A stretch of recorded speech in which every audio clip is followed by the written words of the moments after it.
Hello नमस्कार, जय हिंद, वंदे मातरम। आप देख रहे हैं जियो न्यूज और हम आपके लिए लेकर आए हैं देश दुनिया की आपके राज्य शहर की सिलेक्टेड काम की फटाफट बड़ी खबरें। लेकिन उससे पहले यदि आपने हमारे चैनल को सब्सक्राइब नहीं किया है तो चैनल को सब्सक्राइब करके बेल नोटिफिकेशन ऑन करें और इस वीडियो को ज्यादा से ज्यादा लाइक और शेयर करें। बड़ी खबरें देखने से पहले आपके लिए आज का सवाल, ख्वाजा मोइनुद्दीन चिश्ती की दरगाह कहाँ है? Option A Jaipur, option B Nai Delhi, option C Chittorgarh और ऑप्शन डी अजमेर। इस सवाल का जवाब हमें कमेंट करें और आप किस राज्य और शहर की ज्यादा खबरें देखना चाहते हैं हमें कमेंट करके बताएं ताकि हम आपके राज्य शहर की ज्यादा खबरें दिखा सकें। चलिए अब देखते हैं आज की फटाफट बड़ी खबरें। कमिश्नर के परफॉर्मेंस रिव्यू में फेल 180 दरोगा लाइन अटैच, 4 आईपीएस और 3 एएसपी लगाएंगे क्लास, 4 बैच में फिर से पढ़ेंगे पुलिसिंग का पार्ट। खबर है कि वाराणसी पुलिस कमिश्नर के परफॉर्मेंस रिव्यू में 180 दरोगाओं के फेल होने से पुलिस कमिश्नरेट की जमकर किरकिरी हुई है और मेन वर्किंग में विफल दरोगाओं को पुलिस कमिश्नर ने पुलिस लाइन से अटैच कर दिया है। आदेश जारी होते ही 40 दरोगाओं ने रविवार देर रात अपनी आमद पुलिस लाइन में करा ली है। अब लाइन में 45 दरोगाओं के 4 बैच बनाकर पुलिसिंग सिखाई जाएगी। सुबह 6 बजे से रात के 8 बजे तक 3 दिन के शेड्यूल में इन दरोगाओं की फिजिकल, प्रैक्टिकल और थ्योरेटिकल क्लासेस चलेगी। परेड और दंगा नियंत्रण के साथ फुट पेट्रोलिंग सीखेंगे। सरकार ने बांग्लादेशी सामानों पर नए प्रतिबंध लगाए, भारत के कपड़ा मार्केट को फायदा पहुंचेगा, बांग्लादेश का ट्रेड घटेगा, हजारों वर्कर्स की नौकरी खतरे में पड़ जाएगी।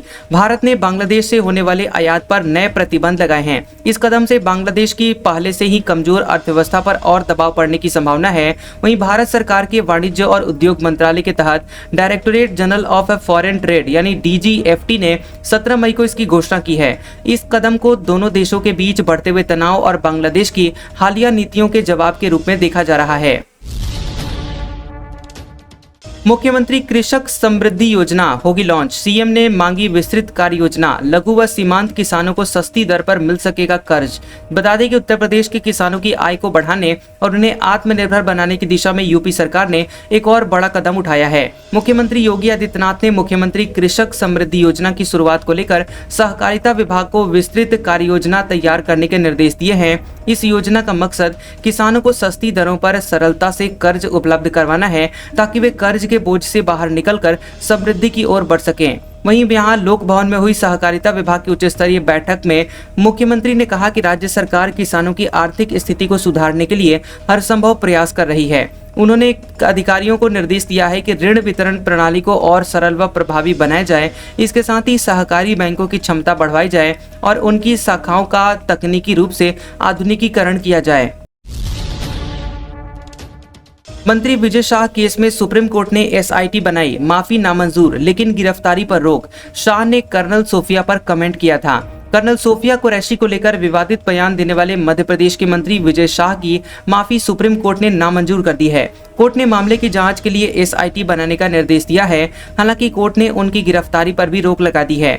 शाह के वकील ने कहा कि उनके क्लाइंट ने माफी मांग ली है। इस पर कोर्ट ने उन्हें फटकार लगाई है। कोर्ट ने कहा कि आप लोगों के सामने बुरी तरह बेनकाब हो चुके हैं। आप पब्लिक फिगर हैं, आपको बोलते समय अपने शब्दों पर विचार करना चाहिए। संभल जामा मस्जिद सर्वे पर रोक से हाईकोर्ट का इनकार, मुस्लिम पक्ष की याचिका खारिज। कहा अब तक जो भी कार्रवाई हुई वह सही। बता दें कि संभल की जामा मस्जिद के सर्वे पर रोक लगाने से इलाहाबाद हाईकोर्ट ने इनकार कर दिया है। कोर्ट ने मस्जिद कमेटी की उस सिविल रिवीजन याचिका को खारिज कर दिया है जिसमें सर्वे पर रोक लगाने की मांग की गई थी। जस्टिस रोहित रंजन अग्रवाल ने ये आदेश दिया है। कोर्ट ने कहा कि हिंदू पक्ष की ओर से दाखिल केस सुनने योग्य है। अब तक इस मामले में जो भी कार्रवाई हुई है वो सही है। हम कमीशन की जांच में हस्तक्षेप नहीं करेंगे। कमीशन जांच और दाखिल वाद पहले की तरह ही जारी रहेगा। विदेश सचिव की संसदीय समिति को ब्रीफिंग, ऑपरेशन सिंदूर की जानकारी दिए। थरूर भी मौजूद रहेंगे। 33 देशों में ऑल पार्टी डेलीगेशन भेज रही है सरकार।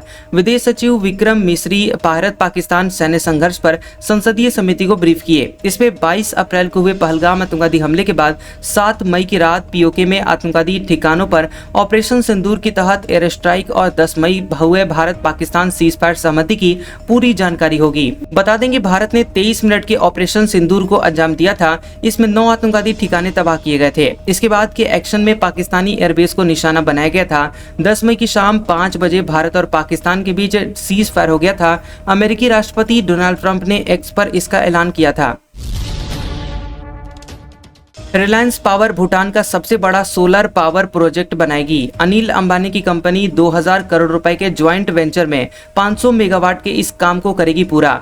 अनिल अंबानी की अगुवाई वाली रिलायंस पावर ने भूटान की drug holding and investment DHI के साथ मिलकर 2000 करोड़ रुपए के ज्वाइंट वेंचर में देश का सबसे बड़ा सोलर पावर प्रोजेक्ट बनाएगी। 500 मेगावाट के इस प्रोजेक्ट को बिल्ड ऑन ऑपरेट यानी BOO मॉडल के जरिए 50-50 के पार्टनरशिप के साथ डेवलप किया गया है। ये प्रोजेक्ट भूटान के सोलर सेक्टर में अब तक का सबसे बड़ा प्राइवेट सेक्टर का फॉरेन डायरेक्ट इन्वेस्टमेंट FDI की उम्मीद है। रिलायंस पावर ने DHI के स्वामित्व वाली unit green digital private limited के साथ long term power purchase agreement PPA के लिए एक कमर्शियल टर्म शीट पर साइन किए हैं। वोडाफोन आइडिया का शेयर 10% गिरा। सुप्रीम कोर्ट ने राहत याचिका की खारिज। 45,457 करोड़ रुपए के पेनल्टी ब्याज को माफ करने की मांग की थी। खबर है कि टेलीकॉम कंपनी वोडाफोन आइडिया की adjusted gross revenue AGR dues से जुड़ी हुई याचिका सुप्रीम कोर्ट ने खारिज कर दी है। याचिका खारिज होने के बाद वोडाफोन आइडिया के शेयर में 8% की गिरावट है। ये अभी 6.55 रुपए पर कारोबार कर रहा है। दरअसल VI ने ड्यूज से जुड़े हुए 45,457 करोड़ रुपए से अधिक के पेनल्टी और ब्याज को माफ करने की मांग की थी। VI ने कोर्ट में कहा था कि सरकार की कंपनी में 49% की हिस्सेदारी है। AGR फैसले की बाध्यता के चलते सरकार राहत देने में असमर्थ है, लेकिन वह एक पार्टनर की तरह काम करते हुए कंपनी को बचाने में मदद करेंगे। हरियाणा में 3 महीने में 4100 लोग हो गए लापता। HHRC ने लिया संज्ञान। प्रतिदिन 45 लोग गायब। 1000 से ज्यादा अपहरण केस। 31 को होगी अगली सुनवाई। हरियाणा में 3 महीने में 4100 से ज्यादा लोगों के मिसिंग होने के मामले सामने आए हैं। इन मामलों पर नाराजगी जताते हुए हरियाणा मानवाधिकार आयोग HHRC ने स्वतः संज्ञान लिया है। एक रिपोर्ट में खुलासा हुआ कि वर्ष 2025 की पहली तिमाही में 4100 से अधिक लोग लापता हो गए, यानी कि प्रतिदिन औसतन 45 से अधिक व्यक्ति गायब हो रहे हैं। इसके अतिरिक्त 1000 से अधिक किडनैपिंग के मामले भी दर्ज किए गए हैं। इसके साथ ही मर्डर और गैर इरादा हत्या की घटनाओं में भी पिछले कई वर्षों की तुलना में उल्लेखनीय वृद्धि देखी गई है। ये आंकड़े सार्वजनिक सुरक्षा तंत्र के विफल होने की गंभीर स्थिति को दर्शाते हैं। पूर्व CM चरणजीत सिंह चन्नी को मिलेगा संसद रत्न। पंजाब में पहली बार किसी MP को मिलेगा ये अवार्ड। किसान हितों की पैरवी पर चयन। खबर है कि जालंधर लोकसभा सीट से सांसद और राज्य के पूर्व CM चरणजीत सिंह चन्नी को संसद रत्न के सम्मान से सम्मानित किया जाएगा। पिछले 16 वर्षों में पहली बार देश की लोकसभा के लिए पंजाब से चुने गए किसी सांसद को संसद रत्न पुरस्कार के लिए चुना गया है। जालंधर लोकसभा क्षेत्र से भारी बहुमत से जीतकर देश की लोकसभा में पहुंचने वाले पूर्व मुख्यमंत्री चरणजीत सिंह चन्नी को संसद रत्न पुरस्कार के लिए चुना गया है। जज कैश केस मामले में सुप्रीम कोर्ट जस्टिस वर्मा के खिलाफ FIR की मांग वाली याचिका पर करेगा सुनवाई। बुधवार को लिस्टेड। बता दें कि घर से कैश बरामद होने के मामले में इलाहाबाद हाईकोर्ट के जस्टिस यशवंत वर्मा के खिलाफ FIR की मांग वाली याचिका पर सुप्रीम कोर्ट में सुनवाई होगी। सुप्रीम कोर्ट ने इसको लेकर एडवोकेट मैथ्यूज डेमू पारा लगाई गई याचिका को लिस्टेड करने के लिए कहा है। CJI BR गवई की अध्यक्षता वाली बेंच ने कहा है कि याचिका की खामियां दूर होने पर बुधवार को सुनवाई की जाएगी। मार्च में भी कोर्ट में ये याचिका आई थी, लेकिन तब जांच अधूरी होने के कारण खारिज कर दी गई थी। अब जांच पूरी होने पर याचिकाकर्ता FIR की मांग कर रहे हैं। टर्किश एविएशन कंपनी सेलेबी की याचिका सुनेगा दिल्ली हाईकोर्ट। तुर्की ने पाकिस्तान को ड्रोन दिए। भारत ने कंपनी का सिक्योरिटी क्लियरेंस कैंसिल कर दिया। भारत सरकार ने Celebi airport services private limited की सुरक्षा मंजूरी 15 मई को तत्काल प्रभाव से रद्द कर दी थी। Bureau of civil aviation securities यानी BCAS के आदेश के मुताबिक ये कदम राष्ट्रीय सुरक्षा को ध्यान में रखते हुए उठाया गया है। तुर्की की सेलेबी कंपनी को सिक्योरिटी क्लियरेंस नहीं दिया गया, लिहाजा ये भारतीय एयरपोर्ट पर ग्राउंड हैंडलिंग का काम नहीं कर पाएगी। 16 मई को Celebi airport services India private limited और Celebi Delhi cargo terminal management India private limited ने दिल्ली हाईकोर्ट में याचिका दायर की है। ध्रुव राठी के खिलाफ दिल्ली पुलिस को शिकायत। सिख गुरुओं पर AI से वीडियो बनाया। जर्मनी में बैठा यूट्यूबर बोला, फॉलोअर्स कहेंगे तो हटाऊंगा। हरियाणा के रहने वाले यूट्यूबर ध्रुव राठी के सिख गुरुओं पर बनाए गए वीडियो पर विवाद हो गया है। ध्रुव राठी ने बंदा सिंह बहादुर की कथा पर वीडियो में सिख गुरुओं, शहीद योद्धाओं और उनके परिवार के सदस्यों को आर्टिफिशियल इंटेलिजेंस यानी AI से एनिमेशन बनाकर चलाया। इसके साथ ही बंदा सिंह बहादुर को रॉबिन हुड भी बताया। इस पर शिरोमणि गुरुद्वारा प्रबंधक कमेटी यानी एसजीपीसी ने ऐतराज जताया। एसजीपीसी के महासचिव गुरचरण सिंह ग्रेवाल ने कहा कि सिखों को अपना इतिहास जानने के लिए ध्रुव राठी की एआई आधारित वीडियो की कोई आवश्यकता नहीं है। ध्रुव राठी ने श्री गुरु तेग बहादुर जी की शहादत और बाबा बंदा सिंह बहादुर से जुड़े हुए कई महत्वपूर्ण ऐतिहासिक तथ्यों को तोड़ मरोड़ कर पेश किया है।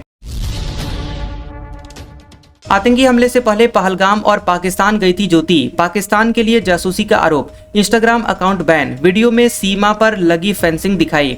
पाकिस्तान के लिए जासूसी के आरोप में गिरफ्तार यूट्यूबर ज्योति मल्होत्रा का इंस्टाग्राम अकाउंट बैन कर दिया गया है और उसके 1,39,000 फॉलोअर्स थे।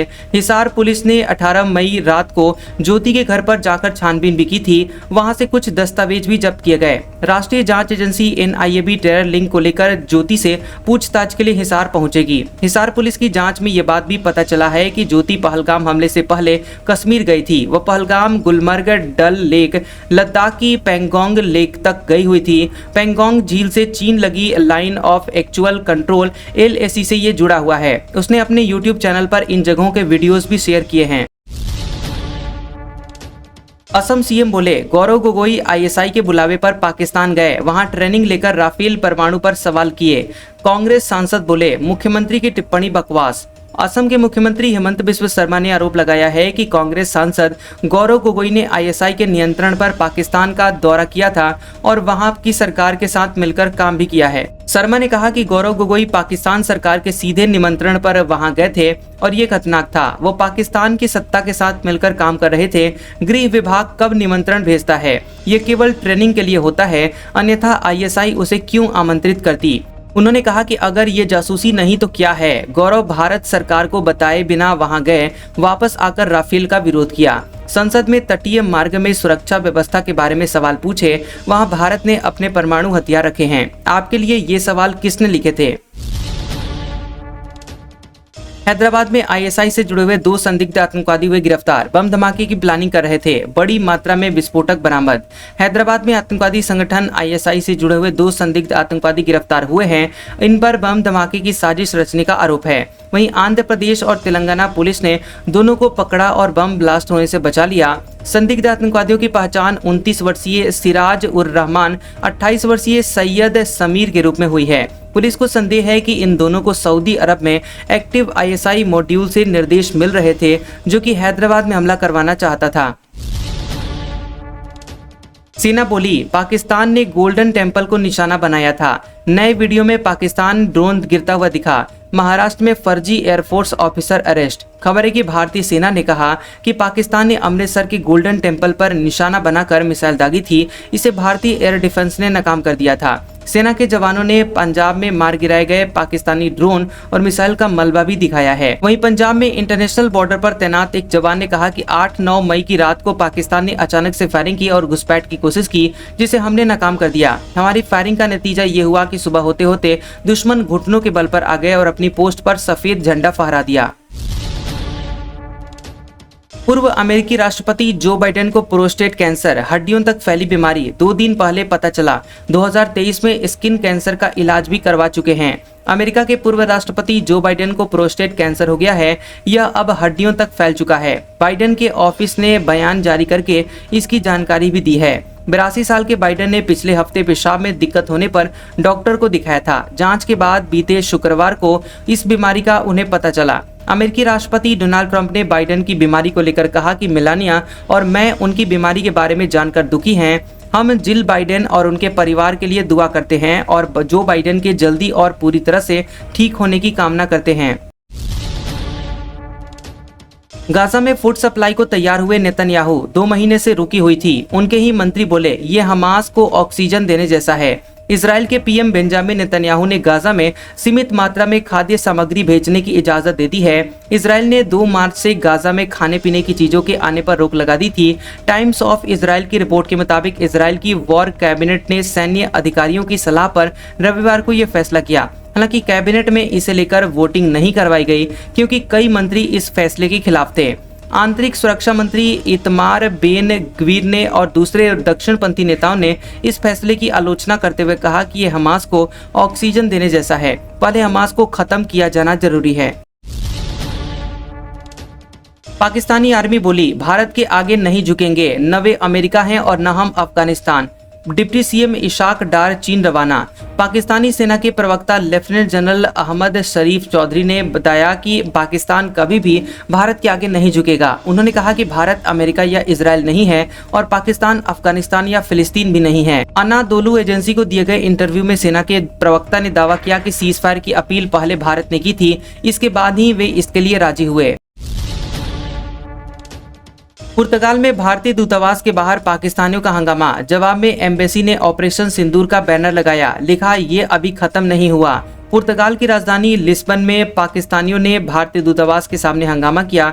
इसका जवाब देते हुए भारतीय अधिकारियों ने दूतावास के बाहर ऑपरेशन सिंदूर का बैनर लगा दिया। इस पर लिखा था, ऑपरेशन सिंदूर अभी खत्म नहीं हुआ है। दूतावास ने एक्स पर पोस्ट करते हुए बैनर की तस्वीर शेयर की है। इसके साथ ही लिखा है कि पाकिस्तानियों की कायरतापूर्ण विरोध प्रदर्शन का जवाब ऑपरेशन सिंदूर के बैनर के साथ दिया गया। हम दूतावास की सुरक्षा सुनिश्चित करने में पुर्तगाल सरकार और उसके पुलिस अधिकारियों को धन्यवाद देते हैं।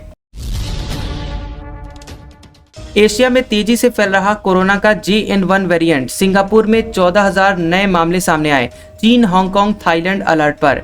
बता दें कि एशिया के कई देशों में कोरोना वायरस के मामले फिर से बढ़ रहे हैं। सिंगापुर, हांगकांग, चीन और थाईलैंड जैसे देशों में नए मामलों की संख्या में काफी इजाफा हुआ है। इस बार संक्रमण के लिए ओमिक्रॉन के नए वेरिएंट JN1 और उसके सब वेरिएंट्स LF7 और NB1.8 को जिम्मेदार माना जा रहा है। सिंगापुर में मई की शुरुआत में 14,000 से ज्यादा मामले सामने आए। वहीं अप्रैल के आखिरी हफ्ते में ये संख्या तकरीबन 11,100 की थी। यहाँ पर मामलों में 28% का इजाफा हुआ है। वहीं रोजाना अस्पतालों में भर्ती होने वाले मरीजों की संख्या 30% तक बढ़ गई है। आज का सुविचार। लोग अक्सर कहते हैं कि तुम संघर्ष करो, हम तुम्हारे साथ हैं। अगर लोग सच में साथ होते तो आपको कभी संघर्ष करने की जरूरत ही नहीं पड़ती।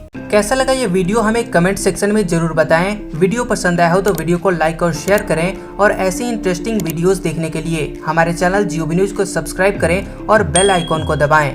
और हमारे ओल्ड और लेटेस्ट वीडियोस देखने के लिए हमारे प्लेलिस्ट और कम्युनिटी टैब को जरूर चेक करें। तो मिलते हैं अगले वीडियो में, तब तक के लिए आपका शुक्रिया।